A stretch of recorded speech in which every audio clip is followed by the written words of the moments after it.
Kalau seandainya kesalahan itu dilakukan oleh pelatihnya yang kita kasih punishment. Nggak usah ke timnya, nggak usah ke anaknya.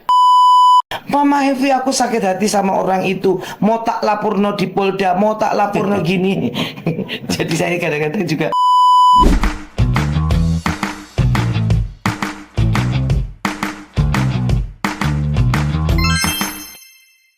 Halo untuk para pencinta bola basket di seluruh Nusantara. Kembali dengan Mama Hevi, podcast Ibu Segala Bangsa. Hari ini kembali karena saya memang harus banyak memukis beliau, oleh karena memang banyak fenomena yang terjadi di bola basket. Dan alangkah bagusnya kalau kita itu selalu bertanya kepada guru. Karena kita memang sudah belajar. Dan tentunya kalau saya bilang guru, pasti semua orang tahu bahwa beliau adalah pernah duduk di bidang organik Perbasi. Dan semoga selalu duduk di Perbasi Indonesia, karena beliau memang sudah senior, sudah pakarnya. Selamat pagi Bapak Andi. Selamat pagi. Sehat dan semangat kan? Alhamdulillah, harus tetap semangat dan sehat. Siap-siap, terima kasih Bapakku. Ya, nyuruh ngapunten ya Pak ya. Bapak kalau ketemu Mama Evi selalu bunyinya, ayolah Pak Andi podcast, ayolah Pak Andi podcast. Karena apa? Satu, Bapak terlalu sibuk juga, saya tahu. Mumpung Bapak ada di Surabaya, alangkah bagusnya kalau kita berbagi berkat Pak. Siap. Berbagi sebuah hal baik tentang, karena basket itu kan kalau orang suruh baca buku tentang ADRT, gak sanggup Pak. Ngantuk Pak mungkin ya. Tapi kalau mendengarkan cerita sambil mereka di mobil mendengarkan podcast Ibu Segala Bangsa, loh begini ya pengertiannya. Mungkin itu jauh lebih menyenangkan untuk mereka semua. Jadi jangan bosan-bosan ya Pak ya. Akan banyak podcast bersama dengan Ibu Segala Bangsa. Selalu siap kalau untuk Ibu Segala Bangsa. Oke, terima kasih Bapakku. Pak, ini kan saya terima kasih bahwa kalau dulu kita selalu berpikir bahwa sebelum podcast kita selalu berpikir, waduh Pak, kita jalan sendiri ini membangun basket. Tapi dengan podcast ini saya betul-betul merasa dengan begini kita bisa dua arah berkomunikasi. Ada narasumber lain, ada narasumber yang betul-betul punya kompetensi untuk menjelaskan ini semua. Saya pikir itu kita harus giatkan Pak. Nah jadi saya kan memang kemarin kita udah rapat Pak. Saya terima kasih selaku Waketum Zona Jawa. Saya diberi kepercayaan sama DKI, Jabar, Jateng, DIY, Jawa Timur sendiri, Banten.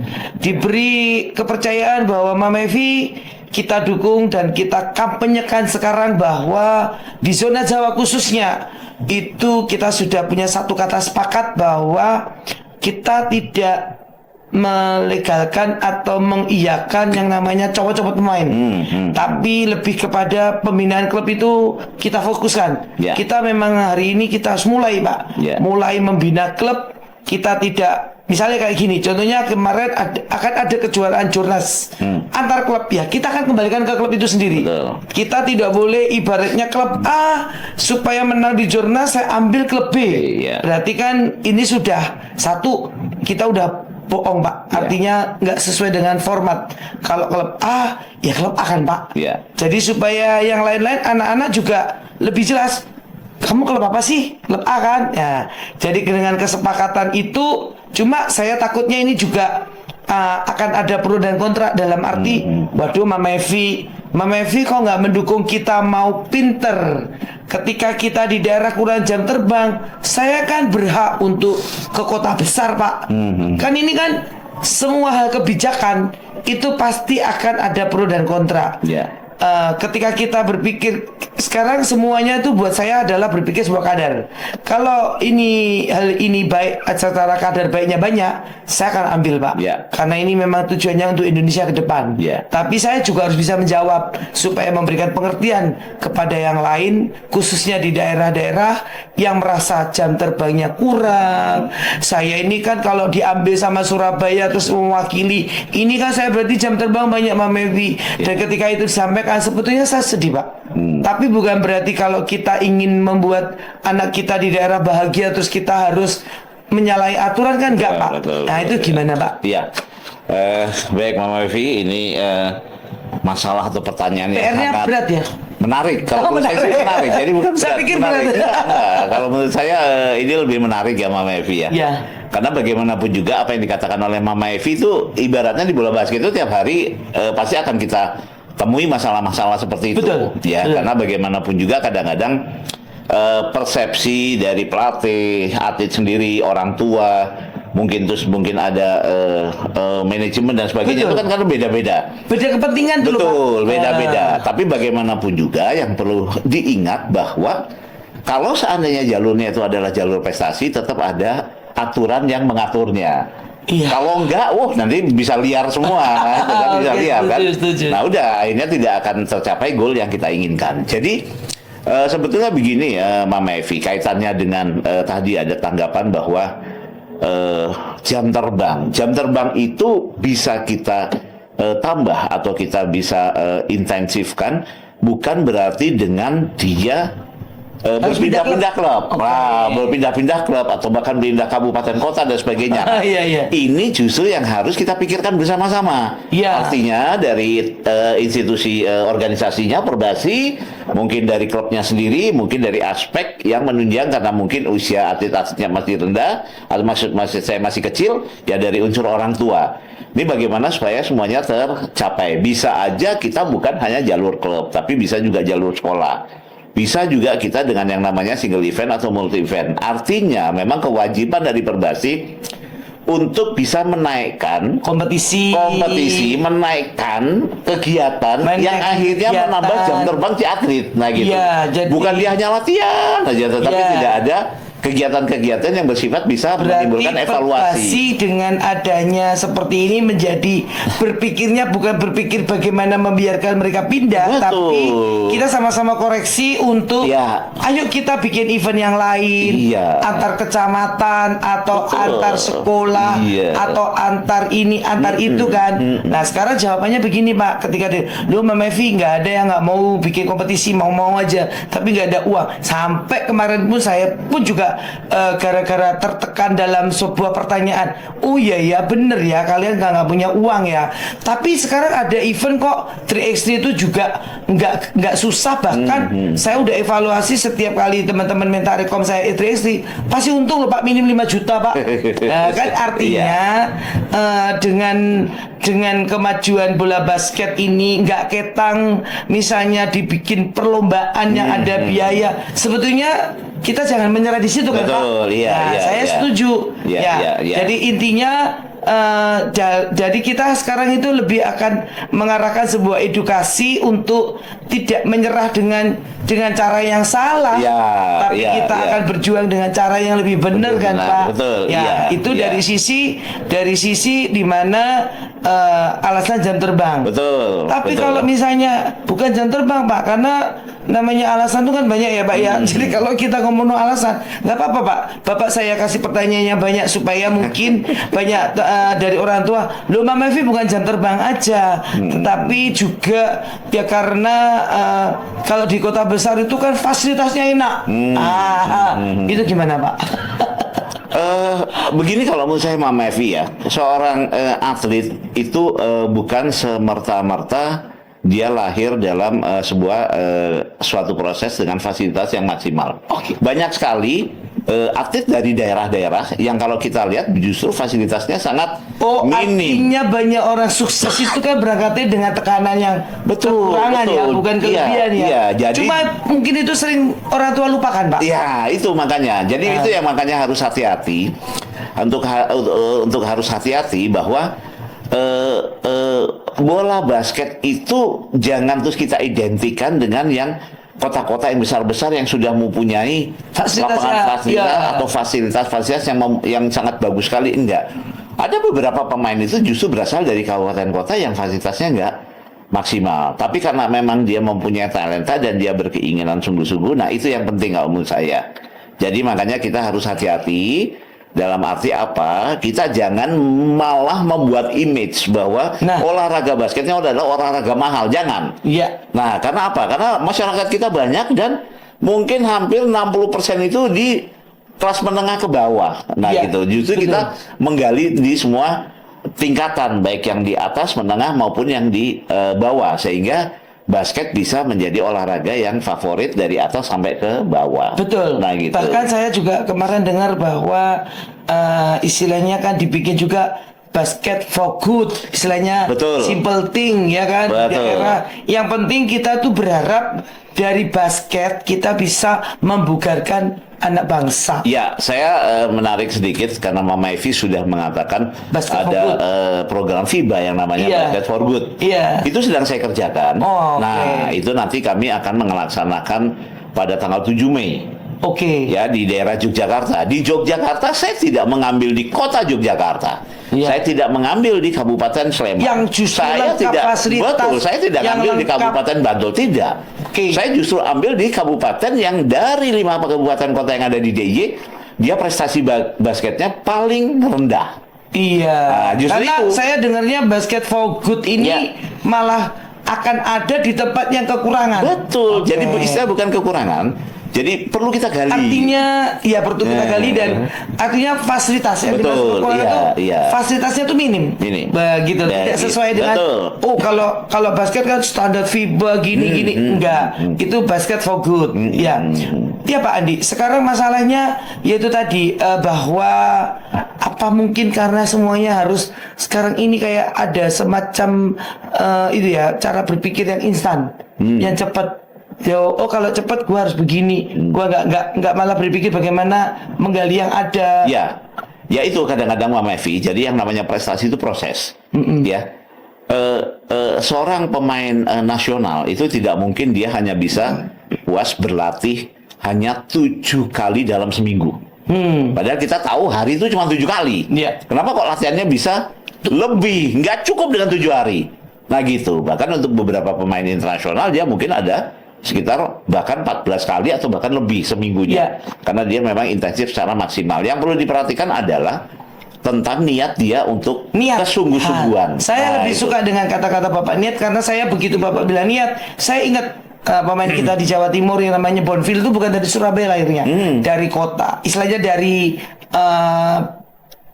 daerah yang fasilitasnya tidak maksimal. Iya. daerah dengan yang katanya fasilitas kurang, apanya iya, kurang, iya. tapi dia punya niat itu Pak. Iya. Bahkan seorang anak yang usia biasa, usia pembinaan, cara dia bermain itu seperti pro. Kalau Bapak tadi bilang satu minggu itu 7 hari, latihannya itu lebih dari 7. Iya. Berarti artinya bagaimana? Berarti ada pagi sore. Jadi ada effort, ada niat. Iya. Oke Pak, luar biasa. Semoga hal ini bisa membuat orang tua itu semangat Pak. Iya. Yang penting bagaimana kita membuat semangat dan membuka pemikiran orang tua bahwa kalau dikembalikan klub, biarkan mereka juga bangga dengan klubnya, mereka juga tambah akan soulmate, Ya. mereka jadi tidak berpikir bagaimana mereka pecah, meninggalkan yang melihat tempat di luar itu kayak lebih baik daripada apa yang dia miliki. Saya ingin berbagi pengalaman, Siap.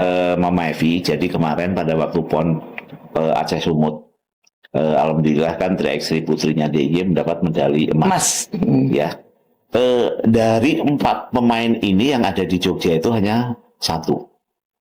Yang satu ada di Surabaya, yang satu lagi ada di Salatiga, yang satu lagi ada di Jakarta. Saya hanya bilang kepada mereka dengan segala fasilitas yang mungkin tidak semaksimal mungkin. Contohnya salah satu atlet saya bilang, "Dah nggak apa-apa, kamu latihan dengan lapangan yang sederhana.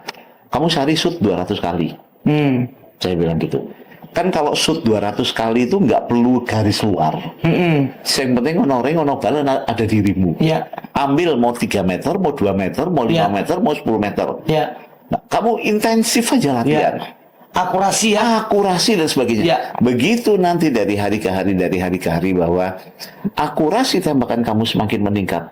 Itu begitu kamu ada di lapangan 3x3 yang sesungguhnya, itu hanya menyesuaikan nggak Ya. lama. Ya. Nah gitu. Ya. Nggak lama. Ya. Tapi mau dia di lapangan standar internasional, ring internasional, bola internasional, tapi kalau akurasinya dia rendah, ya rendah. Dan aja. akurasi itu lebih kepada karena intent mengulang sebuah perbuatan, kemampuan mengulang pribadi. ya kan. Nah, Dan gitu. saya tadi menarik dari Bapak tadi bilang bahwa yang satu di sini, artinya mereka tidak ada dalam satu klub yang sama aja. Ketika mereka harus keluar pun, tapi satu yang saya lihat mereka tetap kembali ke daerahnya. Betul. Itu saya suka. Artinya mereka tidak bukan berarti kalau oh di sini bagus tak keluar aja dari DIY juga enggak. Terus kedua, kalaupun misalnya berbeda tempat itu bukan berarti kalau berbeda tempat kita sama-sama latihan di tempat lain itu tidak bisa kita berchemistry. Jadi banyak hal yang memang ini kembali lagi Pak, mindset orang harus dirubah kembali ini. Satu lagi Mama Evi, tadi Mama Evi kaitan pertanyaan yang pertama bahwa ada pemikiran orang tua bahwa dia menaikkan jam terbang dengan loncat ke sana, loncat ke sini. Harus perlu diperhatikan bahwa dari Perbasi sendiri juga ada ketentuan-ketentuan yang nantinya akan mengatur masalah itu. Itu pun sebetulnya sudah dikeluarkan bahwa orang yang pindah itu hanya boleh mengikuti satu musim kompetisi. Begitu beda musim kompetisi, begitu sama dia musim kompetisinya dia nggak boleh. Apa yang tadi di konsep itu satu anak, Betul. satu klub dalam 1 tahun. Betul. Artinya ketika kita punya event banyak dalam 1 tahun bisa 4, tapi kalau bunyinya masih dalam kategori 2024 atau 2025 dalam satu musim, dia tidak bisa berpindah. Nggak bisa. Sebetulnya itu kan sudah ada dari dulu, Pak. Sudah ada. Ya, cuma pemahamannya mereka kayaknya nggak ngerti. Kita lebih tegaskan lagi. Jadi misalnya masalahnya mereka tuh bisa salah paham. Kenapa? Adanya open turnamen yang asal ada surat keluar, dia bisa langsung bermain. Itu loh, Pak. Itu. Nah, ini makanya yang tergantung dari regulasi. Ya.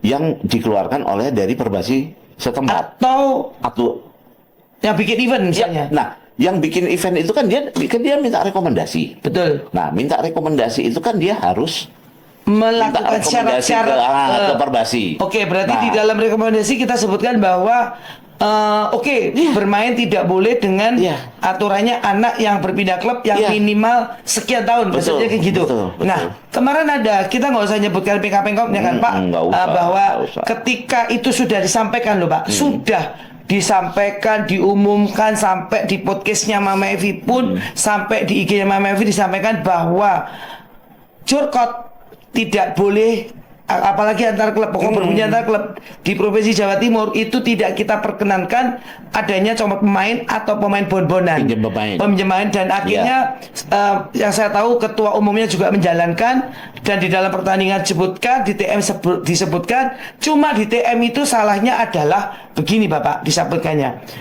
Wes ya, kalau tidak ada yang komplain, berarti kan artinya roster ini aman, nggak ada yang komplain, berarti dianggap sah. Nah, kata-kata itu kan akhirnya mematikan ketika ternyata di dalam perjalanan game pertama setelah TM lewat, baru diketahui oleh panitia, oleh Perbasi bahwa anak ini ternyata belum ada surat pindah, sehingga bagaimana Mama Evi pelaksanaan terhadap sanksinya? Karena kalau tidak disanksi, dalam tanda kutip, kok nakal sih kamu, kan sudah ada aturannya, wis jelas kamu yoro, ibaratnya gitu.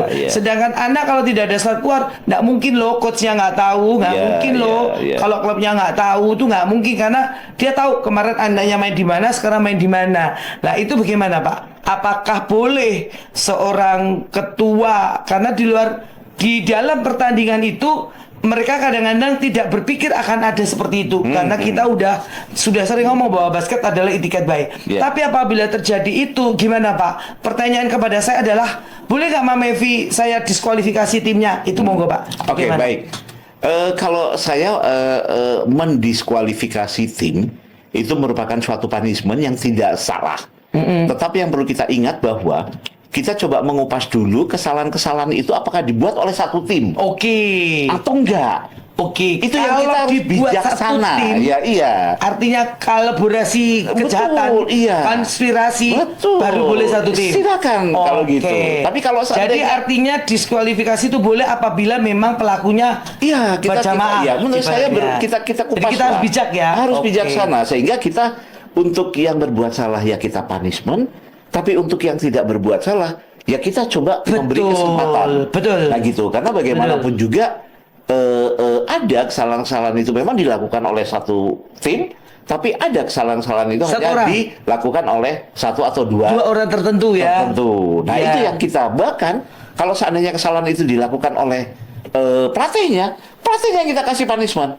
Nggak usah ke timnya, nggak usah ke anaknya. Nah gitu, sehingga si anak yang tidak mengerti permasalahan itu tidak merasa dirugikan. Betul. Nah gitu. Tapi yang membuat salah itu umumnya yang Pak, gitu. nyuwun ngapunten ya. Nggih. Umumnya ini kan juga pernah terjadi yang saya tahu. Iya. Nggak usah kita sebutkan di mana. Iya. Cuma saya bisa sedih. Mereka asal diskualifikasi. Begitu. Jadi gini, Mama Evi biasanya situasi seperti itu dimanfaatkan oleh Orang tertentu lawan. Mereka teriak diskualifikasi, Supaya tim dia lebih bisa menang. Ya. Justru kita yang memegang regulasi, ini yang harus bijaksana. Ya. Nah, gitu. Kita kupas. Itu kita kasih edukasi kepada yang kena masalah dan yang tidak kena masalah. Ya, semoga dengan podcast kita itu baik yang akan melakukan atau tidak sengaja melakukan atau siapapun yang mendengar lebih tahu ya persoalannya bahwa sebetulnya saya khususnya itu kita perbahasi itu kan selalu berpikir ojo lah diskualifikasi, kita hindari apalagi anak usia pembinaan. Tapi balik lagi kita harus tahu ketika ada kericuan itu siapa pelakunya. Artinya siapa yang melakukan dia harus bertanggung jawab. Jadi soal diskualifikasi nggak diskualifikasi itu bukan itu yang dimaksud, tetapi siapa dan siapa itu, bagaimana hukumannya itu kembali lagi di atas kebijakan, ada kebijaksanaan. Nah kalau memang tingkat istilahnya kan kebetulan 4 itu Pak sudah ada surat pindah, 1 ini enggak Pak, dan itu juga akhirnya dalam suatu game, karena dalam suatu game lawannya itu tekanannya kepada pihak perbasi itu besar untuk bahwa oh ini nggak boleh lah kayak gini udah nakal, apalagi ketua kan sudah bilang ini nggak boleh, harusnya diskualifikasi. Nah itu bagaimana selaku ketua tuh bagaimana Pak? Ya. Kan jadi ketua tuh nggak mudah. Betul, Pak. betul. Nah ini yang perlu kita kupas juga, dalam arti kita juga edukasi kepada semua pihak bahwa dalam kita membina pola pembinaan, apalagi untuk kelompok-kelompok umur yang muda, bahwa kita di sini mengadakan suatu pola pembinaan. Pola pembinaan itu jangan sampai mematikan semangat atau mematikan karir si atlet tersebut. Jadi itu bagaimanapun juga menurut saya. Bagaimanapun itu harus kita kupas siapa yang memang berbuat salah, ya kita tidak apa-apa memberi punishment. Tetapi untuk yang tidak, kita harus tahu bahwa siapapun juga entah 1, 2, 3 atau berapa itu merupakan aset kita juga. Nah gitu. Kita pasti berterima kasih kepada orang tua yang sudah mengikhlaskan anaknya latihan, bahkan membiayai dan sebagainya. Kita memberikan apresiasi. Tapi kita juga harus beredukasi bersama-sama bahwa semuanya itu sudah diatur. Nah gitu, ada aturannya. Bukan hanya di anggaran dasar dan anggaran rumah tangga saja, baik itu milik klub, mungkin perbasi kabupaten, kota, provinsi ataupun pusat. Tetapi kita melalui undang-undang keolahragaan nomor 11 tahun 22 itu kita udah diatur gitu. Jadi tidak bisa terus bertindak liar. Bahkan kita ada 4 jalur. Apakah dia olahraga prestasi, apakah dia olahraga pendidikan, atau olahraga rekreasi. Nah, kalau memang jalurnya olahraga prestasi, ya bagaimanapun juga tidak bisa terus tidak ada aturan yang mengaturnya. Betul. Nah, Jadi intinya hukuman itu sebetulnya bukan kita bersenang atas sebuah hukuman, tapi kadang-kadang punishment itu perlu untuk sebuah hal supaya ke depan lebih baik. Sekarang topik itu kita udah jelas, sudah paham, tapi sekarang ini juga lantaran istilahnya sekarang sudah banyak orang yang pandai berbicara terhadap hitam di atas putih. Itu sekarang orang tua itu suka-suka kalau Bapak tadi kan menyampaikan pada saya ada undang-undang olahraga yang tahun 2022, otomatis yang saya tahu bahwa kalau ada pun sengketa di olahraga kan arbitrase. Tapi sekarang itu enggak Pak, orang tua itu kalau misalnya datang ke saya ya, Mama Evi aku sakit hati sama orang itu, mau tak laporno di Polda, mau tak laporno gini. Jadi saya kadang-kadang juga bingung Pak, karena ya kadang-kadang kan kita juga nggak dipungkiri Pak bahwa di dalam olahraga basket itu kan ada body contact. Bahkan saya pun juga, anak saya cedera ACL pun juga nggak menuntut yang namanya beda dengan sengaja ya. Bas gitu, ada videonya dengan sengaja. Tapi kalau selama itu memang disinyalir tidak sengaja, ya kan itu di dalam basket itu kan selesai di court itu. Lah bagaimana tanggapan Bapak di mana sekarang dikit-dikit nanti kadang-kadang nggak senang sama orang tua ini, saya laporkan Polda. Bahkan kemarin pun ya Pak ya, nyuwun ngapunten, di Surabaya pun ketika klub itu dimintai surat keluar belum memberikan, 15 atau 16 orang tua tuh datang ngomong sama saya, Mama Evi ini mau saya laporkan karena memungut istilahnya biaya itu kalau keluar itu loh Pak. Karena itu kan menjadi pro dan kontra ya. Karena apa? Jawabannya kan memang betul, saya tidak pungkiri. Yang lalu itu kan peraturan itu kan tidak tersosialisasi seperti dunia digital sekarang yang begitu orang paham. Tapi ketika kita menyampaikan itu dan sekarang kita lagi mengkampanyekan Pak, artinya uang pembinaan itu sah, bukannya tidak sah. Itu bagaimana Bapak menyikapinya? Karena orang tua bilang, loh kan sekarang oke Mama Evi, yang dulu itu kan saya nggak tahu. Kan banyak orang yang masuk klub aja tinggal ngekno anak juga nggak melalui sebuah mekanisme daftar. Nah sekolah kan sudah tertib administrasi Pak, ono daftar. Kalau klub kan enggak Pak, itu bagaimana Pak? Iya. Jadi ada dua yang saya tarik apa yang dibahas Mama Evi. Yang pertama itu adalah kaitannya dengan banyak sekarang permasalahan-permasalahan yang timbul akhirnya dilakukan dengan jalur hukum. Iya Pak. Nah kalau saya sih melihatnya, karena kita juga memberikan pelajaran, artinya kita memberikan edukasi kepada anak-anak kita. Bu, ya ayo toh, kita selesaikan dengan cara musyawarah mufakat saja. Kita duduk bareng-bareng dengan tidak beremosi, tetapi memang mungkin di sini harus ada mediasi, harus ada yang menengahinya, yaitu mungkin dari institusinya, dari Perbasi, sehingga itu bisa terselesaikan. Karena kalau sudah menyangkut ke masalah hukum, mungkin bisa selesai juga, tetapi capek kalau menurut saya. Bahkan waktu, tenaga, pikiran, biaya, dan mending kalau itu terus nanti memuaskan juga. Dan lagian saya kurang setujunya tuh begini Pak, nah, gitu. bahwa basket itu kan sport. Iya. Sport itu masa dinodai dengan hal yang kayak gitu, gitu loh.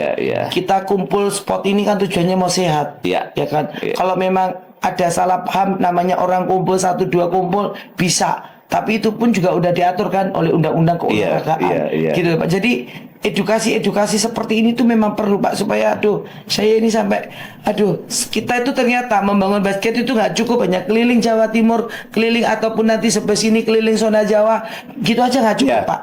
Terus yang kedua Mama Evi, mungkin bagi Bapak Ibu sekalian siapapun yang terlibat di dalam olahraga bola basket, sedikit banyak saya menghimbau, ayo nggak ada salahnya kalau kita sama-sama saling belajar aturannya. Betul. Sehingga pada waktu kita mau menempatkan segala sesuatunya, kita sudah mempunyai dasar bahwa aturannya memang seperti ini. Itu akan lebih enak nanti dalam menyelesaikan masalah. Betul. Jadi jangan hanya berdasarkan emosi saja yang tanpa didasari oleh tidak didasari oleh kepahaman tentang masalah peraturan yang menyikapinya. Nah gitu. Betul. Jadi saya himbau, tolong ayo kita sama-sama belajar. Jadi bukan hanya main basket aja, tapi memang ada peraturan yang mengaturnya. Jadi seakan-akan itu kayak nggak terlepas, ya belajar organisasi titik lah. Iya kan? Kalau sudah ngomong gitu kan harus ngerti kan Pak, organisasi ini kan anak aturan sih Pak, gitu loh.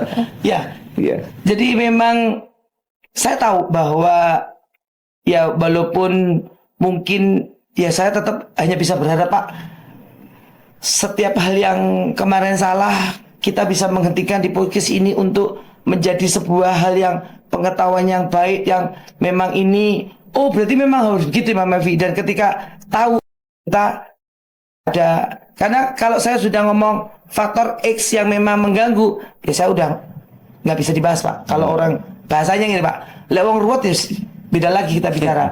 Tapi kalau kita berbicara pada orang-orang yang memang ketidaktahuannya memang tidak tahu, ya berarti kan harus diedukasi untuk menjadi tahu. Jadi coba Pak, apa yang menjadi hal yang Bapak ingin sampaikan sebelum, karena tanpa terasa ini sudah mau 30 menit Pak. Silakan Bapak. Baik, terima kasih Mama Evi. Jadi Bapak Ibu sekalian, teman-teman yang berkecimpung di dalam bola basket, saya sih hanya mengingatkan aja bahwa bola basket ini adalah sport, berarti kita memang harus bisa laksanakan secara sportif, bukan hanya atlet, bukan hanya pelatih, tapi semua yang terlibat di dalamnya. Dan saya juga mengharapkan kepada semuanya yang terlibat di dalam unsur bola basket, entah orang tua, pelatih, manajemen, ataupun atlet, ya kita sama-sama walaupun sedikit, banyak itu kita mengetahui tentang aturan-aturan. Dan yang kita ingatkan lagi bahwa yang namanya prestasi itu bisa diraih dengan latihan secara maksimal, rutin, keras, bukan berarti kita harus melanggar aturan. Nah gitu. Jadi itu yang saya perlu ingatkan. Ya, Dan luar biasanya kesimpulannya bahwa kita memang Perbasi juga tidak akan pernah suka dengan yang namanya diskualifikasi. Itu kita hindari, terutama anak-anak pembinaan. Tetapi itu bisa akan diberikan sanksi kepada seseorang apabila memang kejahatannya atau kesalahannya itu jemaah.